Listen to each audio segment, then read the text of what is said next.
E aí, galera, tudo certinho? Vamos então fazer a correção da prova de Física da Fundação Getúlio Vargas, primeira fase para a turma de Economia, ok? Então vamos lá.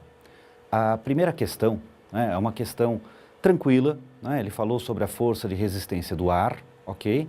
Ele deu a equação, né? Ele disse que essa força ela era proporcional a uma constante, a área e a velocidade. E ele perguntava, então, no sistema internacional, qual era a unidade correspondente, ok? Então, qual o procedimento, né? Então, nós sabemos a equação fornecida, né? Força é igual a constante K, área, velocidade. Lembrando que a força é massa vezes aceleração, né? Portanto, quilograma vezes metro por segundo ao quadrado no sistema internacional. A constante K, né? Cuja unidade queremos saber, vezes a área em metros quadrados, né, vezes a velocidade em metros por segundo, fazendo as simplificações necessárias, encontramos aí para o valor de K, né, aliás, para K, né, a unidade quilograma dividido por metro quadrado vezes segundo, tá? Portanto, alternativa B. Então, esse era um exercício só para trabalhar com as unidades de medida, né, então não tinha, acredito, maiores dificuldades, ok? Então, vamos para a próxima questão, né? A próxima questão era uma questão um pouquinho mais trabalhosa, né? Envolvia aí a cinemática vetorial, e ele falava que o avião decola de um aeroporto e voa 100 km durante 18 minutos no sentido leste, né? A seguir, o seu piloto aponta para o norte e voa mais 400 km durante 1 hora. E por fim, aponta para o oeste e voa os últimos 50 km sempre em linha reta em 12 minutos, até pousar no aeroporto de destino. O módulo da sua velocidade vetorial média nesse percurso todo terá sido em quilômetros por hora, aproximadamente, né? Então, é um problema simplesmente de cinemática vetorial, né? Então, se nós desenharmos a situação, né? Ou seja, uma velocidade aqui, né? Um deslocamento de 100 km de A até B, depois um deslocamento de 400 km norte, né? De B até C, e finalmente de C até D, voltando aí para o oeste, ok? Então, portanto, né, o vetor deslocamento, ΔS, de A até D, forma um triângulo retângulo aí de 50 km de base e 400 km de altura, né? Então, através do teorema de Pitágoras, descobrimos aí que o deslocamento total tem algo próximo de 403 km. Tá? Os tempos dados, 18 minutos, 1 hora 60 minutos e 12 minutos totalizam 90 minutos, passando para horas, para hora, 1 hora e meia, e calculando a velocidade, então, como ΔS sobre ΔT, encontramos aí um valor próximo de 270 km por hora, que corresponde à alternativa C. Tudo bem? Então, esse é mais um probleminha bastante tranquilo, né, bastante clássico de vestibular, envolvendo cinemática vetorial.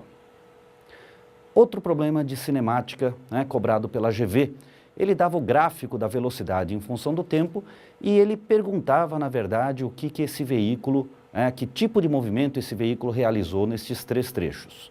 Então, o que o aluno tinha que ter percebido? No primeiro trecho, né, este veículo, ele tem aceleração positiva, né? Então, vamos dar uma olhadinha de novo no gráfico, tá? Então, olha só, no primeiro trecho, né, a velocidade inicial nula, e essa velocidade aumenta até um certo valor positivo, e este gráfico é uma reta, né? Isso significa que a aceleração é positiva, velocidade crescente. No trecho 2, a velocidade se mantém constante, né? Portanto, movimento uniforme, progressivo, porque o valor dessa velocidade é positivo. E, finalmente, no trecho 3, a velocidade decresce até atingir novamente o repouso, né? Novamente, o gráfico é uma reta, portanto, é um movimento uniformemente variado e retardado, tá? Então, trecho 1, move, com aceleração positiva, velocidade positiva, movimento progressivo e acelerado. Trecho 2, movimento progressivo, uniforme. E no trecho 3, progressivo e retardado. Portanto, a alternativa correta seria a alternativa B, em que ele diz que o carro deslocou-se em movimento uniformemente variado nos trechos 1 e 3 e em movimento uniforme no trecho 2. Tá certo? Mais um exercício de cinemática, exercício bastante tranquilo. Bom, agora um exercício de dinâmica, né, sobre a famosa sobreelevação. Então ele fala que num dia muito chuvoso, Um automóvel de massa M trafega por um trecho horizontal e circular de raio R, tá? Ou seja, ele faz uma curva, né, de raio R numa pista sobrelevada que tem um ângulo alfa aí de inclinação, ok? Em relação à horizontal, né? E a pergunta é, qual é a máxima velocidade, né, que esse automóvel pode desenvolver, sem que exista qualquer tipo de atrito para que ele não derrape, né? Então esse é um problema que nós tínhamos que pensar no quê? O automóvel sofre nesse momento duas forças, né? A força peso, devido à atração gravitacional da Terra, e a força normal, perpendicular à superfície, né? Aplicada pela pista sobre o automóvel, né? E essas duas forças, que são as duas únicas que esse corpo sofre, resultam em uma força responsável para ele poder descrever a curva, né? Que é uma força resultante centrípeta. Então, olhando aí no nosso esquema, peso para baixo, força normal diagonalmente para cima, né? Perpendicularmente ao plano inclinado, ok?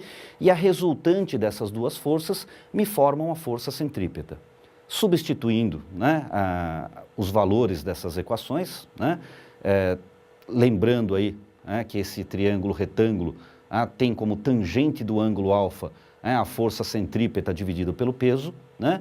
Abrindo essas equações convenientemente, força centrípeta é massa vezes velocidade ao quadrado sobre o raio, e a força-peso, o produto da massa pela gravidade, nós chegamos que o quadrado da velocidade é igual ao produto entre a tangente desse ângulo, o raio e a aceleração da gravidade, né? Portanto, significa que esta velocidade representa a raiz quadrada de tangente de alfa RG.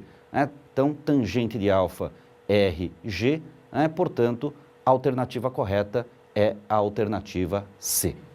Ok? Tudo bem? Tranquilo? Muito bem. Então, esse é um exercício bastante clássico sobre pista sobrelevada. Ok? Então, vamos à próxima questão.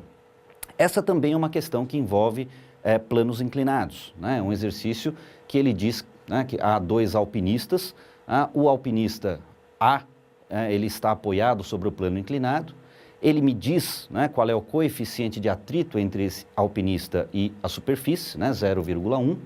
Ele disse que essa inclinação é de 60 graus, ele me fornece o valor do seno e do cosseno desse ângulo, ok?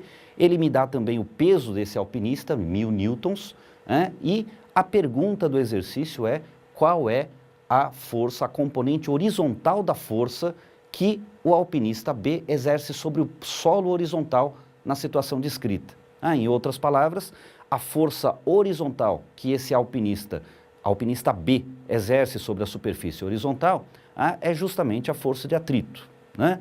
Então, se fizermos o diagrama de corpo livre, nós temos aí o alpinista B, ele sofre duas forças horizontais, né? O atrito e a força de tração. No equilíbrio, então, essa força de atrito que queremos descobrir é justamente igual à força de tração no fio, né?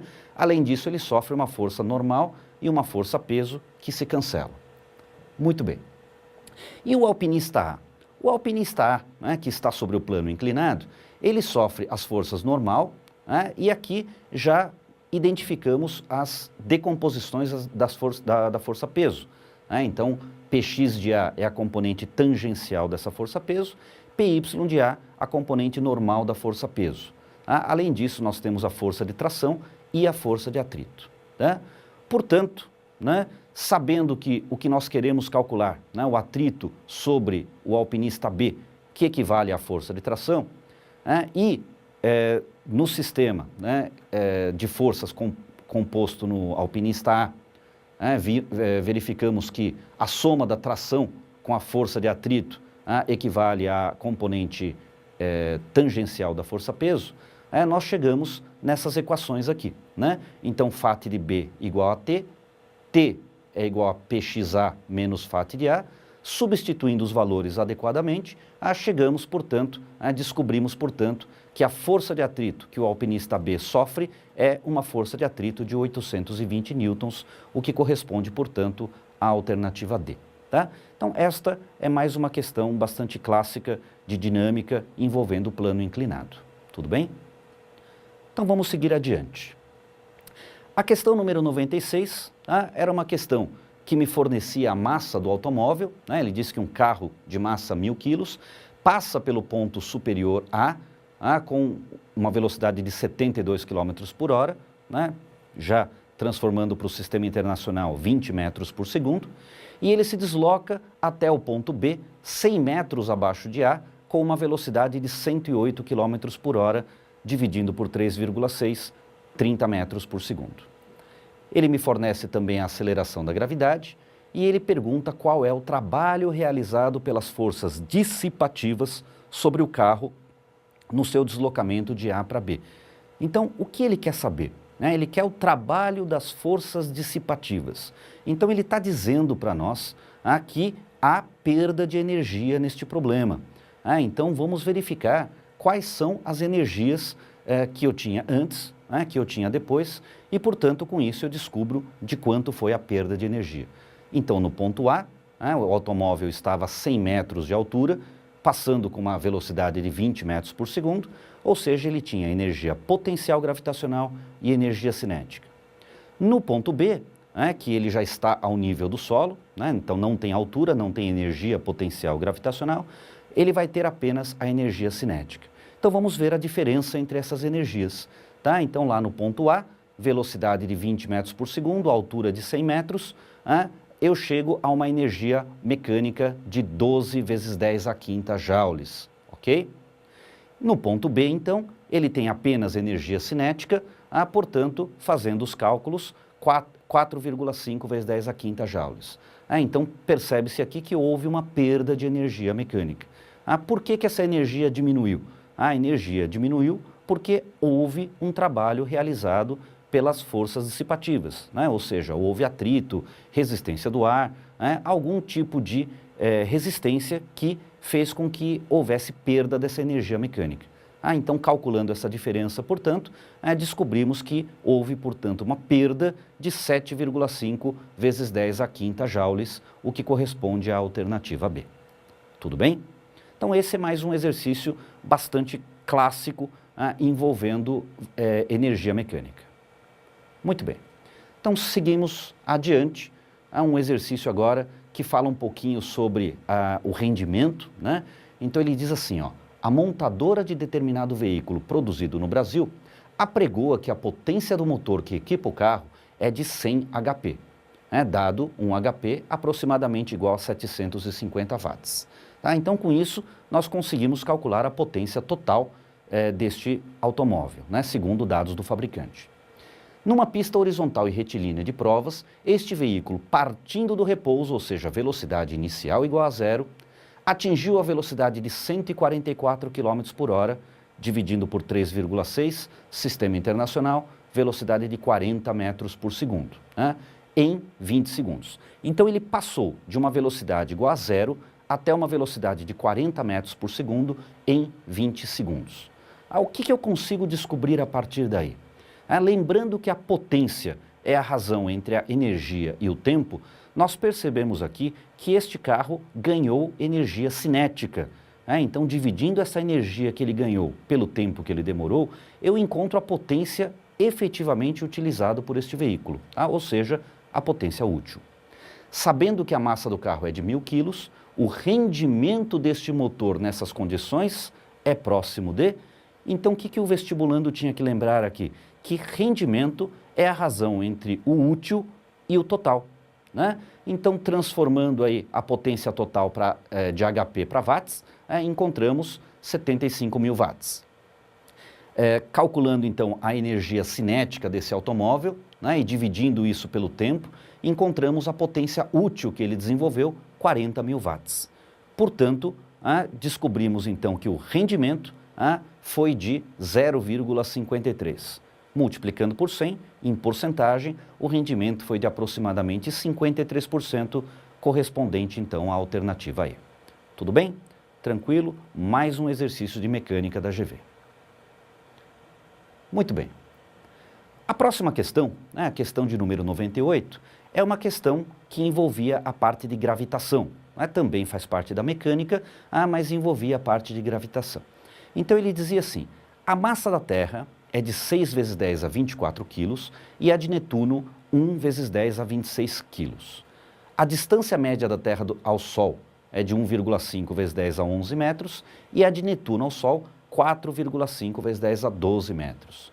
A pergunta é, qual a razão entre as forças de interação Sol-Terra e Sol-Netuno nessa ordem é mais próxima de?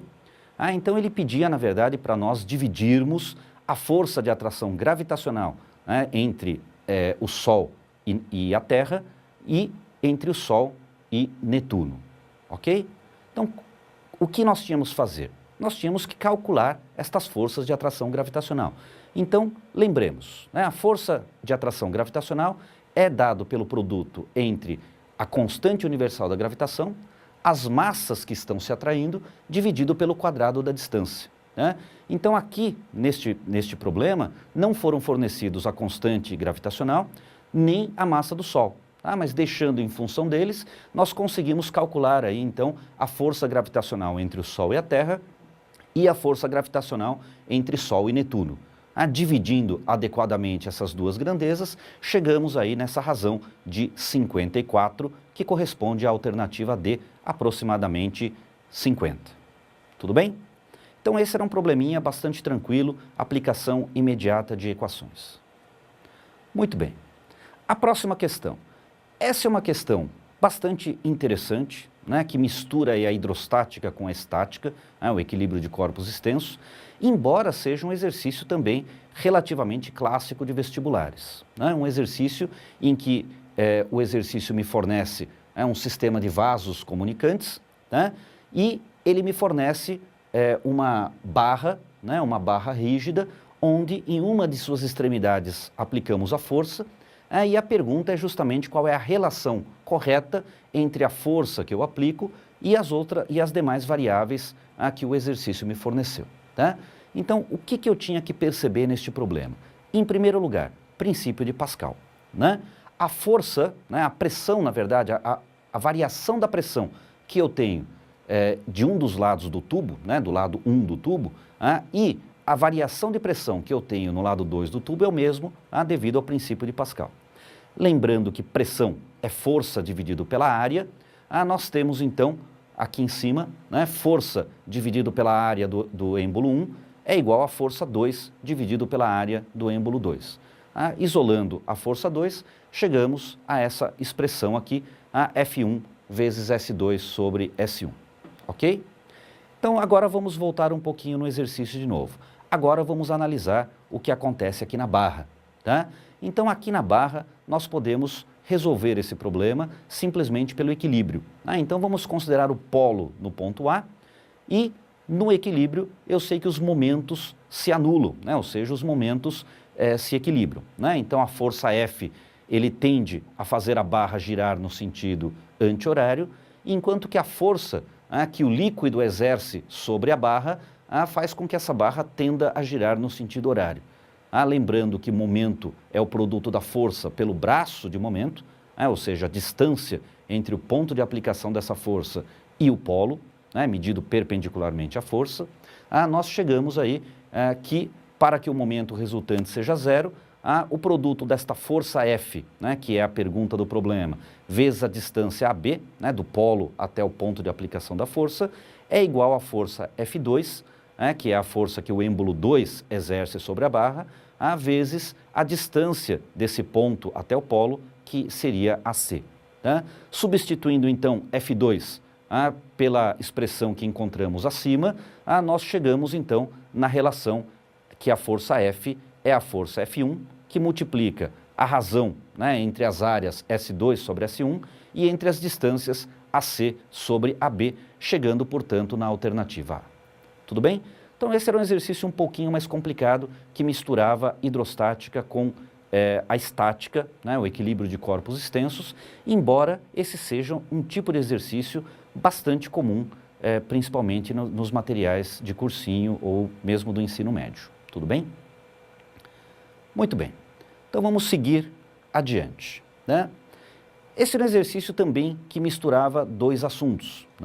Então, primeiro, ele falava sobre o aquecimento desse conjunto, num recipiente adiabático, ou seja, que não troca calor com o meio ambiente. contendo 2 litros de água, ele me fornece a densidade, o calor específico. Ele diz que há uma barra metálica imersa e ele me fornece a capacidade térmica da barra. Então eu tinha que me lembrar que capacidade térmica é o produto entre a massa e o calor específico.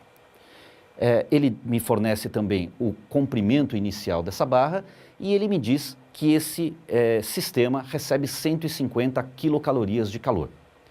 E ele diz que essa barra, então, sofreu uma dilatação de 0,01 centímetro e a pergunta é qual o seu coeficiente de dilatação linear. Então, primeiro vamos pensar no aquecimento. Então, aqui faltou um pequeno dado no problema. Na verdade, ficou faltando uma pequena informação. Nós tínhamos que supor que essa água não atingisse a temperatura de ebulição. Então, supondo que esse aquecimento ocorreu antes dos 100 graus Celsius, considerando o nível do mar, nós teremos aí, então, um volume de 2 litros equivale a 2.000 centímetros cúbicos de água, dada a densidade eu encontro a sua massa, 2.000 gramas. Aplicando a formulinha do Ki-macete, nós descobrimos que essa água, então, precisa receber 2.000 vezes a variação da temperatura de calor para o seu aquecimento. Da mesma maneira, fazendo para a barra, lembrando aí que o produto da massa pelo calor específico é o que nós chamamos de capacidade térmica, escrevendo a formulinha do Ki-macete para a barra, chegamos aí que Q2, que é a quantidade de calor absorvida pela barra, é de 1.000 vezes a variação de temperatura. Eu sei que essas duas quantidades de calor vão equivaler às 150 quilocalorias fornecidas. Ou seja, de todo o calor fornecido, uma parte vai para a barra, outra parte vai para a água. Então, somando Q1 e Q2, teremos que encontrar aí 150 quilocalorias ou 150.000 calorias. Resolvendo essa equação, chegamos então que a variação de temperatura foi de 50 graus Celsius. E agora? Agora vamos para a dilatação da barra. Essa barra, então, sofreu uma variação de temperatura de 50 graus Celsius, possuía um comprimento inicial de 40 centímetros e sofreu uma dilatação de 0,01 centímetro. Lembrando que ΔL é L0 alfa ΔT, a equação da dilatação linear, chegamos então ao valor de alfa 5 vezes 10 a menos 6 graus Celsius elevado a menos 1, que corresponde à alternativa E. Tudo bem? Então esse é um exercício que misturou um pouquinho de calorimetria com dilatação, mas enfim, ficou restrito à física térmica. A próxima questão é uma questão que envolve a termodinâmica. Então ele diz que certa massa gasosa ideal, confinado num recipiente inicialmente a 300 Kelvin, sofre a compressão I até F, indicada no diagrama de pressão versus volume da figura. É correto afirmar que se trata de uma afirmação de que tipo? Então, para podermos descobrir isso, a primeira informação que o exercício me deu, temperatura inicial, ou seja, temperatura no ponto I, volume e pressões também no ponto I, e volume e pressões no ponto F, aplicando aí a famosa formulinha do PV-T-Povetov, ou seja, o produto da pressão pelo volume dividido pela temperatura para uma dada massa de um gás ideal permanece constante, substituindo os valores, encontramos aí que a temperatura final, portanto, deste gás seria de 750 Kelvin. Entre as alternativas fornecidas, a única que me diz que a temperatura final do gás é 750 Kelvin é a alternativa C. Então, por eliminação, nós podemos marcar a alternativa C. Ele me diz que esse aquecimento foi adiabático. No entanto, nós sabemos que a curva de um aquecimento adiabático, ele tem esse jeitão, mas eu não posso afirmar categoricamente que isso tenha sido um aquecimento adiabático. No entanto, por eliminação, chegamos a essa alternativa. Tudo bem? Muito bem. Então, seguindo adiante, essa questão 102 é uma questão que envolvia ondas. Essa foi uma questão realmente que exigia do aluno um conhecimento bastante específico. Então ele diz que existe uma cuba, onde uma fonte produz ondas, e essa cuba ela é dividida em duas regiões. uma região mais profunda e uma região mais rasa. Né? E a pergunta é, o que é que acontece quando essa onda passa da região mais profunda para a região mais rasa? Em primeiro lugar, o aluno tinha que se lembrar que a frequência permanece constante. A frequência de uma dada onda depende exclusivamente da fonte produtora dessa onda.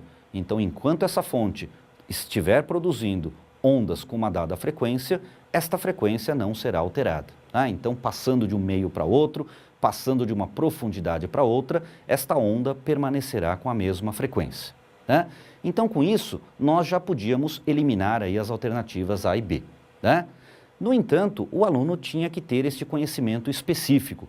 Ele tinha que se lembrar que quando as ondas se propagam na superfície de um líquido, ao passar de uma profundidade maior para uma profundidade menor, a velocidade das ondas se reduz e, portanto, o comprimento das ondas também se reduz. É exatamente o que acontece no tsunami. Então, para quem estudou um pouquinho a respeito dos tsunamis, se lembrava sobre isso. Então, em águas profundas, as ondas apresentam grande comprimento de onda e grande velocidade. Ao se aproximar da praia, cuja profundidade diminui, a velocidade também diminui, acarretando consequente diminuição do comprimento de onda. Portanto, a alternativa correta é a alternativa D. Então, numa superfície líquida, ao passar de uma região de certa profundidade para outra de menor profundidade, uma onda não sofre alteração na sua frequência, porque essa frequência depende exclusivamente da vibração da fonte, mas a sua velocidade e o seu comprimento de onda diminuem. Tá certo? Muito bem. A próxima questão, uma questão de ótica, uma questão que envolve lentes. Esta talvez tenha sido a questão que pudesse gerar um pouco mais de dúvidas no aluno. Né? Então ele dizia assim, para observar o céu, um apreciador de astronomia dispõe de algumas lentes esféricas. Uma dessas lentes, a lente L0, de distância focal 1 metro, é utilizada como objetiva para focalizar uma estrela distante. Então aqui o candidato tinha que saber que uma lente objetiva é aquela que você aponta para o objeto, ou seja, esta é a lente que está apontada para a estrela. E ele continua. Para conseguir a melhor imagem virtual e ampliada da estrela, esse observador deve dispor coaxialmente da lente L0, a lente L1, L2 ou L3, a uma distância do foco de L0 maior ou menor do que o valor da distância focal respectiva de cada uma dessas lentes, ou F1, ou F2, ou F3. Tá? Então, esse era um exercício difícil de interpretar, né? Esse texto ele estava escrito de uma maneira que provavelmente muitos alunos tiveram dificuldade de entender, né? No entanto, o que ele está querendo dizer com isso? Né? Então a pergunta é, apontando a lente L0 para a estrela, qual é a lente que eu devo colocar diante dessa lente objetiva, onde eu vou observar, ou seja, a lente ocular, ok? Qual dessas lentes eu devo então escolher para que eu tenha uma imagem virtual e ampliada da estrela? Bom, aqui um aluno que lembra um pouquinho das aulas de ótica sabe que a lente divergente é uma lente que produz uma imagem virtual e diminuída, ou seja, o caso do olho mágico. E as lentes convergentes são aquelas que produzem imagens, podem produzir imagens virtuais e ampliadas, o caso da lupa. Então significa que nós temos que aqui produzir o caso da lupa, para podermos ter uma imagem virtual e ampliada. Então eliminamos L3, ou é L1 ou é L2. Se eu quero a máxima ampliação, eu vou escolher aquela lente que tem a menor distância focal, ou seja, a lente que possui maior curvatura, é uma lente que produz maior aumento, uma lente de aumento, entre aspas, uma lente mais forte, é aquela que tem menor distância focal. Mas o que ele quer dizer com... bom, então nesse caso sabemos que vamos escolher a lente L1, mas o que ele quer dizer com isso aqui? A lente L1, então o observador deve dispor coaxialmente da lente L0, a lente L1, a uma distância do foco de L0, maior ou menor que o valor da distância focal f1 relativa à lente L1. Tá? Então, o que ele quer dizer com isso? Então, vamos dar uma olhadinha aqui no quadro? Vamos dar uma olhadinha aqui no quadro que fica mais claro. Então, olha só, o que nós temos aqui? Então, em primeiro lugar, nós vamos utilizar a lente L0. Eu vou desenhar direto aqui sobre a lente L0. Ele está focalizando a luz que vem de uma estrela distante. Portanto, estamos imaginando que esses raios cheguem paralelos à lente. Raios paralelos vão para o foco. Isso significa, portanto, que a imagem dessa estrela se forma sobre o foco da lente L0. Bom, eu preciso que esta imagem seja produzida, então, ele vai se comportar como objeto dessa lente L1, e eu preciso, portanto, que ela seja virtual e ampliada, caso da lupa, ou seja, a posição desta imagem, a posição dessa imagem deve estar, então, entre o foco da lente, da lente L1 e essa própria lente. Então, o foco da lente L1, ele deve estar por aqui, ó. Vamos chutar por aqui. Então, aqui deve estar o foco da lente L1. Ou seja, significa que a distância entre o foco da lente L0 e a lente L1 tem que ser menor do que a distância focal, da lente L1. Tudo bem? Então, percebam que não é um exercício simples, um exercício que eu acho que o texto, ele pecava na sua interpretação, era difícil de entender realmente o que ele estava querendo dizer, mas a ideia era essa. Então, a lente L1 produz uma imagem exatamente em seu foco. Por quê? Porque o objeto, a estrela, está muito distante. Esta imagem, que está no foco da lente L0, ele vai se comportar como objeto da lente que eu vou utilizar. Então, sabendo que eu já escolhi a lente L1, então, esse objeto tem que estar entre o foco da lente L1 e essa lente.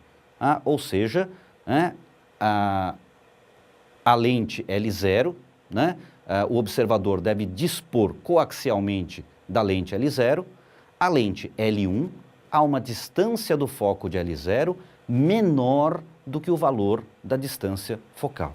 Então perceba que realmente esse texto era um texto relativamente difícil de ser interpretado, era um exercício difícil de ser interpretado, embora não houvesse nenhum cálculo a ser feito, era um exercício apenas teórico a respeito de lentes esféricas, ok?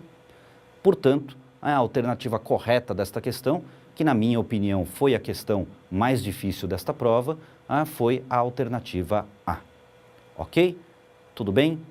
Então vamos seguir adiante. Exercício número 104. Esse é um exercício bastante tranquilo de eletrostática, um exercício aí, na verdade, bastante tradicional.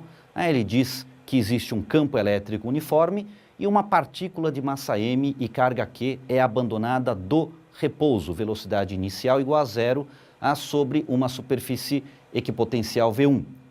Ela é acelerada pela força do campo, lembrando aí que uma carga positiva sofre uma força no mesmo sentido do campo elétrico, então esta carga vai sofrer uma aceleração devido a essa força elétrica até atingir o ponto B na superfície equipotencial V2, distante D de V1. Desprezando os efeitos gravitacionais, a velocidade com que a partícula passará pelo ponto B depende do quê? Essa era a pergunta. Será que depende diretamente da diferença de potencial V1 e V2, diretamente da raiz quadrada dessa diferença de potencial, diretamente da razão Q sobre M, inversamente da raiz quadrada da razão Q sobre M, ou inversamente da distância D entre as superfícies equipotenciais V1 e V2. Bom, então esse é um problema que nós podemos sair pensando ou lembrando das equações da eletrostática. Então, por onde nós podemos raciocinar? Então, esta variação da velocidade, essa velocidade final, portanto, ele vai depender do quê? Então, ele partiu do repouso, velocidade inicial 0, atingiu uma velocidade final v, né, que atingiu essa velocidade sofreu um aumento graças à aceleração causada pela força elétrica. Né? A força elétrica, portanto, é a força resultante, ok? Muito bem, como é que nós podemos resolver isso? Né? Então, era possível resolver de várias maneiras. Uma das maneiras é justamente sair pelo teorema da energia cinética. Né? Então, olha só, o teorema da energia cinética me diz que o trabalho da força resultante é a variação da energia cinética. A força resultante, como discutimos, é a própria força elétrica. Variação da energia cinética, mv² sobre 2 menos 0, porque a velocidade inicial era nula. Né? Lembrando que o trabalho da força elétrica é calculado pelo produto entre a carga e a diferença de potencial. Desenvolvendo esta equação, né, chegamos, portanto, que a velocidade é raiz quadrada de 2 vezes a razão Q sobre m, que multiplica a diferença de potencial. Ou seja, a velocidade é diretamente proporcional à raiz quadrada de Q sobre m e é diretamente proporcional à raiz quadrada da diferença de potencial V1 menos V2. A única alternativa que diz isso é a alternativa B, diretamente da raiz quadrada da diferença de potencial V1 menos V2. Tudo bem? Então esse era um exercício de eletrostática que envolvia também uma parte de mecânica, era uma mistura entre a eletrostática e a mecânica, um exercício bastante interessante. Finalmente, então, o exercício número 105, um exercício de eletrodinâmica. Para quem fez, por exemplo, a prova da Unesp, deste ano, foi uma questão exatamente igual ou praticamente igual, um exercício que dizia que dentro de um calorímetro eu tenho uma certa quantidade de água que deve ser aquecida sem sofrer mudança de estado físico, por meio da associação de 2 resistores ômicos idênticos alimentados por um gerador de força eletromotriz constante epsilon. Quando os 2 resistores são associados em paralelo, o intervalo de tempo necessário para elevar a temperatura da água de um certo valor é ΔT1. Quando associados em série, esse intervalo é ΔT2. A pergunta é qual é a razão ΔT1 sobre ΔT2. Então, esse é um exercício bastante clássico de eletrodinâmica. Então, vamos lá. O que eu tinha que me lembrar? Primeiro, potência é energia dividido pelo tempo. Esta energia que os resistores dissipam é uma energia que justamente será transferida para a água na forma de calor. Então eu posso escrever que a potência é a quantidade de calor dividida pelo tempo.